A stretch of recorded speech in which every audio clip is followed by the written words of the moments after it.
Welcome back my online class. Assalamu alaikum. Dear viewers and learners, hope you remain safe and sound by the grace of Almighty. In my previous classes, I have already discussed about narration, different parts of narration and many other things in narration. Then I have discussed sense of tense in narration in different kinds of sentences. By the way, I have already discussed assertive sentence, interrogative sentence, imperative sentence in narration, how it can be sensed, how it can vary in direct speech to indirect speech. Now I can discuss about optative sentence in narration and exclamatory sentence in narration. There are some differences from direct to indirect speech to optative sentence and exclamatory sentence.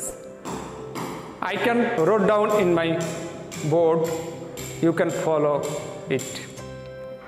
Dear students, in optative sentence, repeating verb said, said to, changed into phrase wished in optative sentence. আমাদের যখন optative সেন্টেন্সে repeating verb shed থাকবে, said to থাকবে, তখন আমরা indirect স্পিচে রূপান্তর করার সময় সেড এবং সেড টুকে উইশড অথবা ফ্রেডে পরিবর্তন করব।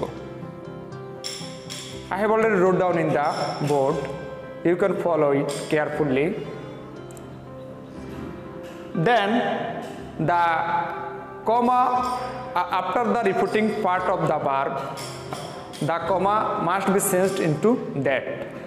রিপিটিং ভার্বের অংশের পরে যে কমাটা থাকে সেটা পরিবর্তন হয়ে দ্যাটে রূপান্তরিত হবে।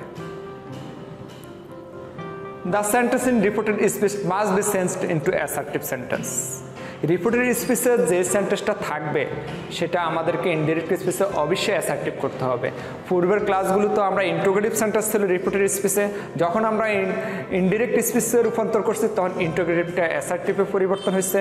অপটেটিভ সেন্টেন্সকে ইম্পারেটিভ সেন্টেন্সকে আমরা অপটেটিভ সেন্টেন্সে রূপান্তর করছি। এখন আমরা অপটেটিভ সেন্টেন্সকে রিপিটেড স্পিচের অপটেটিভ সেন্টেন্সটাকে যখন আমরা ইনডিরেক্ট স্পিচে রূপান্তর করব তখন সেটা অবশ্যই কিসে হবে, অ্যাসার্টিভ সেন্টেন্সে রূপান্তর করতে হবে। I wrote down the structure of this sentence. Repeated স্পিচে আমরা ইনডিরেক্ট ন্যারেশনে ইনডিরেক্ট স্পিচে subject plus might plus others, the structure of the assertive sentence in indirect speech, subject plus might plus others. For your better understanding, here I wrote down a example. Teacher said to me, may you be long life. You know that optative sentence starts with may. It narrates the wish or prayer to anyone. Optative sentence may দিয়ে শুরু হয়। Optative sentence দ্বারা অন্যর জন্য প্রার্থনা, কামনা করা, ইচ্ছা পোষণ করা এগুলো বোঝায়। মে দ্বারা অপটেটিভ সেন্টেন্স শুরু হয়, আমরা মে লক্ষ্য করলে আমরা বুঝবো এটা অপটেটিভ সেন্টেন্স। সেক্ষেত্রে আমাদের সেড টু এর পরিবর্তে উইশড অথবা আমরা ফ্রেড বসাবো। Here said to transform into wished. I can wrote down here prayed, আমি এখানে উইশডের পরিবর্তে ফ্রেডও বসাতে পারি। টিচার উইশড অথবা prayed me, instead of comma we use that, কমার পরিবর্তে আমরা দ্যাট ব্যবহার করছি। According to my structure subject plus might, here you, we know that the second person of repeated speech must be changed into the object of repeating verb.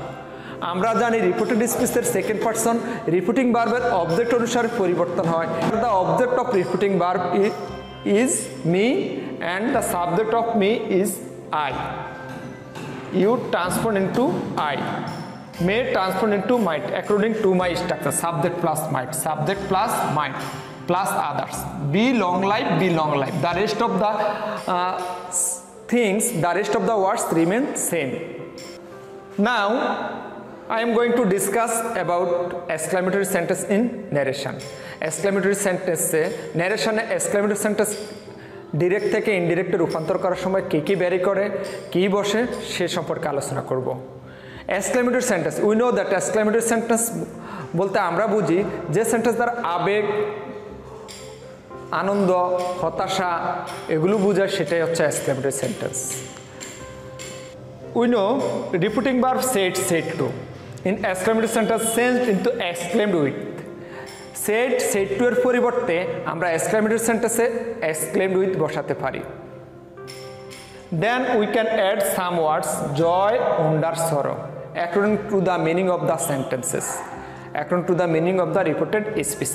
reported speech-এর meaning অর্থ অনুসারে আমরা exclaimed with এর সাথে joy, wonder, sorrow প্রয়োগ করতে পারি। যখন আমাদের সেন্টেন্সটা মিনিংটা আনন্দ বুঝাবে তখন আমরা এক্সক্লেমড উইথের সাথে জয় বসাবো। মাঝে মাঝে আমরা ওন্ডারও ব্যবহার করতে পারি। যখন আমাদের অর্থটা আশ্চর্য অথবা অবাক করা কোনো কিছুকে বুঝাবে তখন আমরা এক্সক্লেমড উইথের সাথে ওন্ডার প্রয়োগ করব। যখন আমাদের রিপোর্টেড স্পিচের অর্থটা হতাশা, দুঃখ, বেদনা বুঝাবে তখন আমরা এক্সক্লেমড উইথের সাথে সরো ব্যবহার করব। আশা করি তোমরা বুঝতে পারছো। For your better understanding I show some example here. He said, what a nice bird it is. What a nice bird. কত সুন্দর পাখি এটা। This sentence meaning joy or wonder. এই সেন্টেন্সের অর্থটা আমরা আনন্দও ধরতে পারি, অবাকও ধরতে পারি। সে এরকম পাখি কখনো দেখেনি, তাই সে বলতে পারে যে হোয়াট এ নাইস বার্ড, কত সুন্দর পাখি। অথবা সে পাখিটি দেখেছে, পাখিটির সুন্দর প্রকৃতি, অবয়ব, কাঠামো দেখে সে বলছে, পাখি আনন্দের সহিত বলছে পাখিটি কত সুন্দর। So we can use here exclaimed with joy or wonder instead of said to. Here repeating verb said, we can use exclaimed with joy or wonder instead of said according to the meaning of the reported speech. reported speech এর মিনিংটা যেহেতু আমাদের আনন্দ অথবা অবাক করা বুঝেছে, সেই ক্ষেত্রে আমরা রিপিটিং ভার্ব said এর পরিবর্তে exclaimed with joy অথবা wonder বসাতে পারি। We know that we use comma after the part of repeating verb. Repeating ভার্বের অংশের পরে আমরা কি বসাই? একটা কমা ব্যবহার করি। In exclamatory sentence in indirect speech, we use that instead of comma. আমরা কমার পরিবর্তে ড্যাশ বসাতে পারি। Here I can use that. We know that in my previous lessons, I have already discussed that in indirect speech, every sentence must be changed into assertive sentence. প্রত্যেক প্রকার সেন্টেন্সটাই আমরা indirect স্পিচে কিসে রূপান্তর করব? অ্যাসার্টিভ সেন্টেন্সে। The structure of assertive sentence is subject, verb, object. Here we know that the subject and verb is sits after the last part of the exclamatory sentence.